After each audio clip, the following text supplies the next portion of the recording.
हमारे लिए एक सबक, हमारे लिए एक मोटिवेशन है कि कोई भी व्यक्ति कितना ही वो अनपढ़ हो, मूर्ख हो, वो चाहे तो विद्वान बन सकता है। ये हमें कालिदास के व्यक्तित्व से सीख मिलता है कि इस समय इनके बारे में कई कथाएं, उसमें से एक कथा बहुत ही प्रचलित है।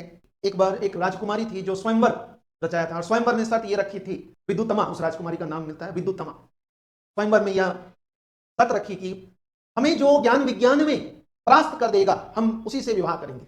तो इस समय जितने भी विद्वान लोग थे, ऋषि संत, उन सबको एक तरह से लगा कि ये तो हमारे में चुनौती दे रही है। तो इस समय एक से एक बढ़कर विद्वान आए उनके दरबार में, लेकिन विद्युतमा ने उनको धूर्तता से और अपने ज्ञान से परास्त कर देती थी। तो इससे सारे विद्वानों को बहुत इंसल्टिंग फील हुई।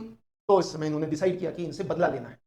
तो वो निकल पड़े कि एक सबसे बड़ा जो महामूर्ख व्यक्ति होगा उसी से इसका विवाह कराएंगे और इसका घमंड को तोड़ेंगे।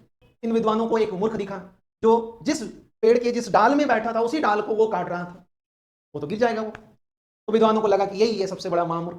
तो इस समय विद्वानों ने उसको बढ़िया से वस्त्र वस्त्र पहना दिया और कहा कि तुम्हारी विवाह हम राजकुमारी से करवाएं। कालिदास मूर्ख खुश हो गया। तो कालिदास को कहा कि बस तुम दरबार में बिल्कुल मौन रहना, कुछ मत बोलना। विद्वानों ने कालिदास को राजा के दरबार में ले गया और विद्युतमा को बताया कि देखो भाई, ये बहुत बड़े विद्वान हैं, बस इन्होंने आज मौन व्रत धारण किया है, इसलिए ये आपको इशारे में ही उत्तर देंगे, आप जो भी पूछो।